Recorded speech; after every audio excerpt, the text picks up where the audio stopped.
Hello everyone, welcome to our YouTube channel. Dear aspirants, we are covering the most important 500 MCQ for upcoming HS, Allied and other competitive exam. In this video, we are going to discuss the most important 20 current affair through MCQ. So let's start the video. The first question is, consider the following statement about Mission Antodaya survey. The first statement is, the Niti Aayog has been conducting the Mission Antodaya survey in the country since 2017-18. Okay. Second statement is, the survey is to be conducted in 2,69,000 gram panchayat in the country. Which of the above statement given are correct? Option A is 1 only, option B is 2 only, option C is both 1 and 2, option D is neither 1 and 2. Mission Antodaya survey is conducted by Department of Rural Development.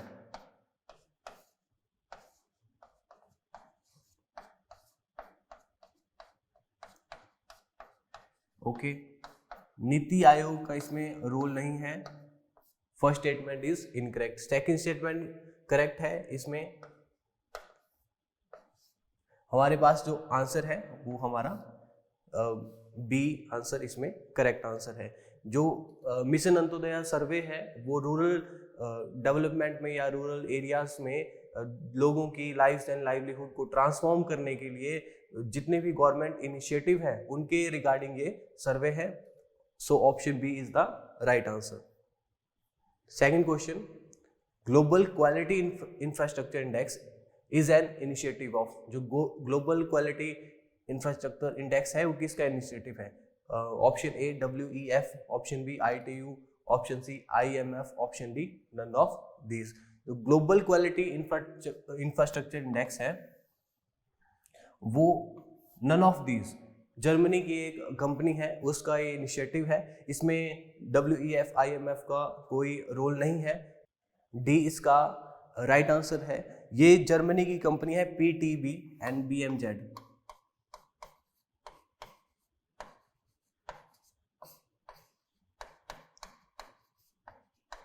उनके द्वारा initiative शुरू करा गया. National India's का national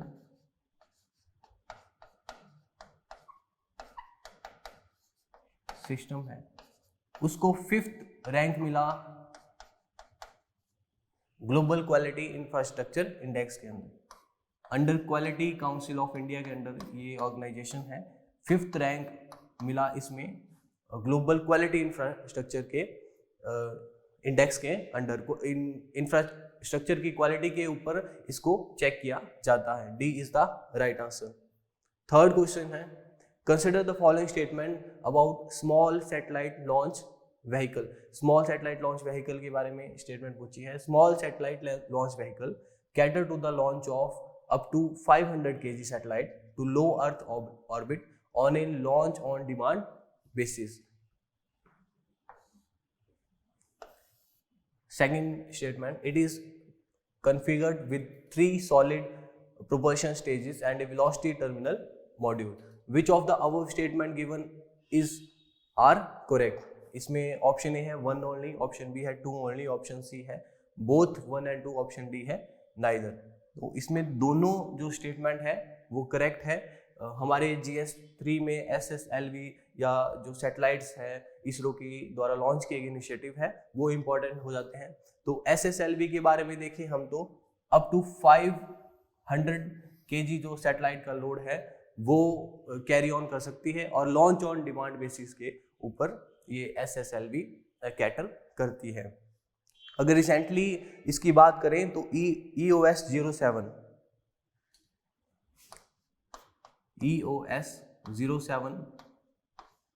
satellite launch करेगी किस category में? SSLV satellite category में. Option C is the right answer. Next question है, Tarkash is a joint military exercise between India. Option A USA, option B Sri Lanka, option C Japan, option D Russia. तो Tarkash joint military exercise है हमारी India और USA के बीच में, जो USA की special forces है, special operation forces,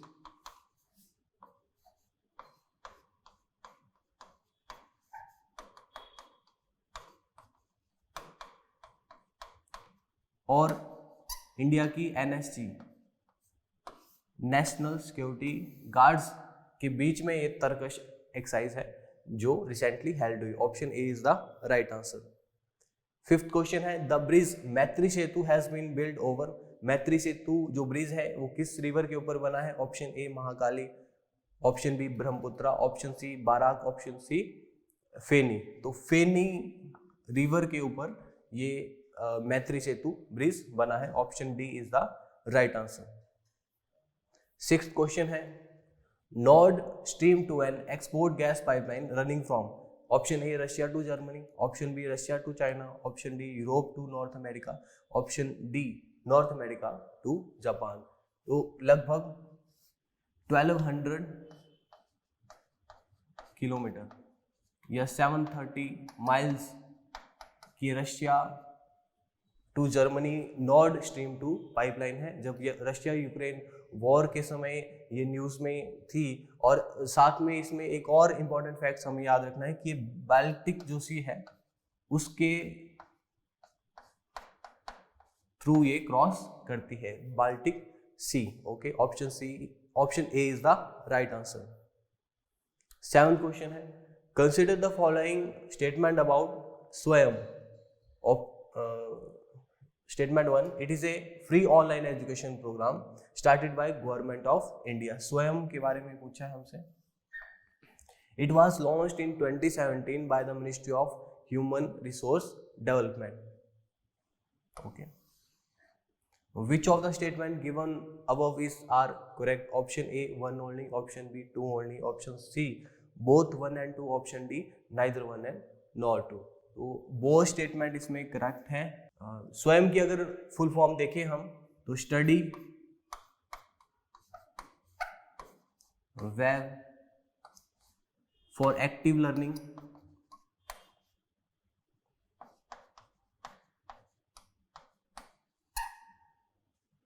of young aspiring mind, young aspiring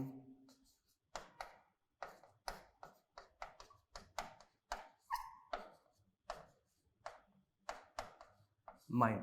okay, HRD जो डेवलपमेंट प्रोग्राम है वो different online courses, education courses इसके थ्रू हमें प्रोवाइड करते हैं। Option C is the right answer. 8th question है, consider the following statement about market access initiative. It is an export promotion scheme.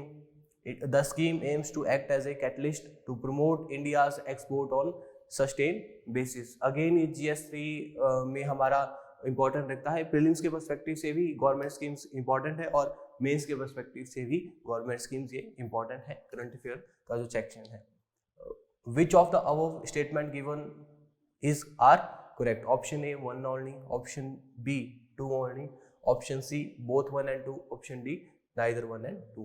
Both इसमें जो statement है वो correct है। एक्सपोर्ट प्रमोशन स्कीम है और प्रोडक्ट और कंट्री जो स्पेसिफिक अप्रोच है इसमें जो हमारी गवर्नमेंट के द्वारा इनिशिएटिव लिया गया है। Which of the following bodies release the Global Financial Stability Report? Option A World Bank, option B IMF International Monetary Fund, option C Bank for International Settlement. Global Financial Stability Report जो है हमारी IMF के द्वारा yearly twice अक्टूबर और अप्रैल में release की जाती है, अप्रैल एंड अक्टूबर में। तो B is the right answer. Question 10, RBI maintain शास्य web portal for what purpose? Option A है to control the incidence of unauthorised acceptance of deposit by unscrupulous entities, option B है to help the public in identifying entities authorized by RBI for collection of deposit, option C to facilitate detection of frauds in the bank, option D 1 only A and B। जो शास्य portal है वो unauthorised acceptance of deposits के द्वारा उसको control करने के लिए शुरू है। Option D is the right answer. 1 and B इसमें जो शैक्षय पोर्टल है करेक्ट है। ये हेल्प करेगा आइडेंटिफाइंग में ऑथराइज्ड आरबीआई के द्वारा जो एंटिटीज है जो डिपॉजिट एक्सेप्ट कर सकते हैं, उसके लिए ये शैक्षय पोर्टल आरबीआई के द्वारा लॉन्च किया गया। Option D is the right answer. 11th question, Indian government handed over 720 megawatt Mangdeshu hydroelectric power project to the authorities of which country? Okay, option A Nepal, option B Myanmar, option C Sri Lanka, option D Bhutan. Bhutan के साथ Indian government ने contract करा है 720 megawatt hydroelectric project का, जो हमने अभी recently hand over करा। Option D is the right answer. Who publish the Human Development index?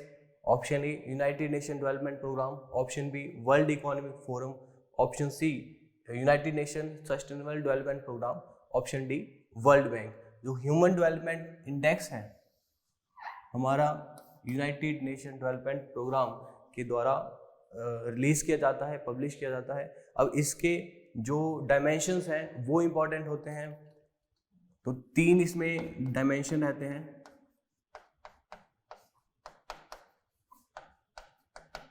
और 4 इंडिकेटर्स हैं इसमें।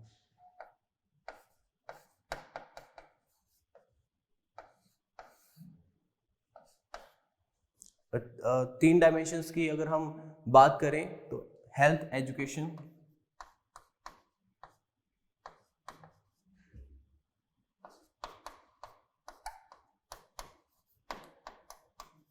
और स्टैंडर्ड ऑफ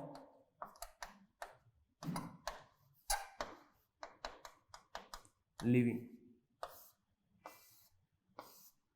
हेल्थ में इंडिकेटर्स की बात करें लाइफ एक्सपेक्टेंसी एट बर्थ, और एजुकेशन में बात करें मीन ईयर ऑफ स्कूलिंग और expected year of schooling. Standard of living में आपने कौन सा इंडिकेटर है ये आप कमेंट सेक्शन में बता सकते हैं। एक इंडिकेटर इसमें स्टैंडर्ड ऑफ लिविंग में है जिसमें प्रीवियस एचएस या एचएस में क्वेश्चन बना है और अलाइड्स में भी इंडिकेटर से क्वेश्चन बनते हैं। 13 क्वेश्चन है Asian development bank signed an agreement with which state government for the loan of 2275 crore to strengthen and improve power distribution efficiency of the state. Option A Bihar, option B Kerala, option C Rajasthan, option D Tripura. तो Tripura is the right answer. 14 question, India took over the leadership of Asian Pacific Postal Union in January 2023. Its headquarters are located in which state?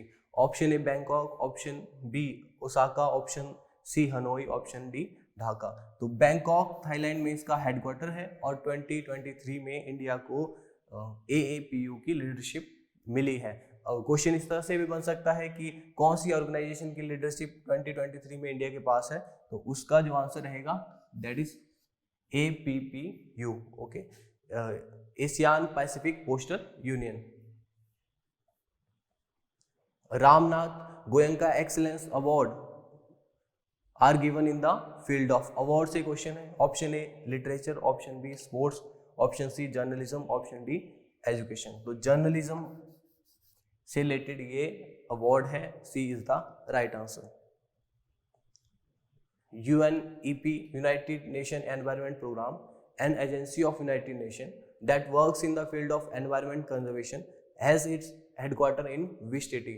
UNEP का headquarter किस city में है? Option A Nairobi, option B Paris, option C New York, option D Zurich. तो Kenya के Nairobi में ये UNEP का headquarter है। अगर UNEP के एस्टेब्लिशमेंट की बात करें तो 5 जून। Question 17, TReDS is an electronic platform that facilitates the transaction for which entities? Option A pharma companies, option B exporters, option C MSME, option D banks. तो इसका जो राइट आंसर है MSME, trade receivable discounting systems इसकी full form है और MSME के लिए ये प्लेटफॉर्म डेवलप्ड हुआ है। Option C is the right answer. 18 question, Paris Club an informal group of creditor nations are the member of which of the following organisations? Option A OPEC, option B OECD, option C G20, option D G7। तो OECD की informal group है Paris group, इसमें 22 members रहते हैं।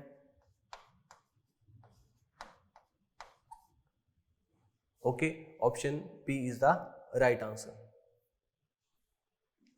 Who is the chairperson of special committee to examine the need for a separate competition law for digital company? Option A Manoj Govil, option B Ashwini Vaishnaw, option C Nirmala Sitharaman, option D Ramesh Chand. तो मनोज गोविल इसके जो chairperson रहते हैं। Option A is the right answer. Which country launched operation Dost to extend assistance to Turkey and Syria after the massive earthquake? Turkey और Syria में जब earthquake आया तो कौन सी कंट्री ने ऑपरेशन दोस्त लॉन्च करा? Option A Pakistan, option B China, option C India, option D Russia. तो इंडिया के द्वारा लगभग 20 टन रिलीफ यहाँ टर्की और सीरिया में सेंड करेगी under operation Dost. Okay, C is the right answer. Thank you for watching the video. Have a nice day.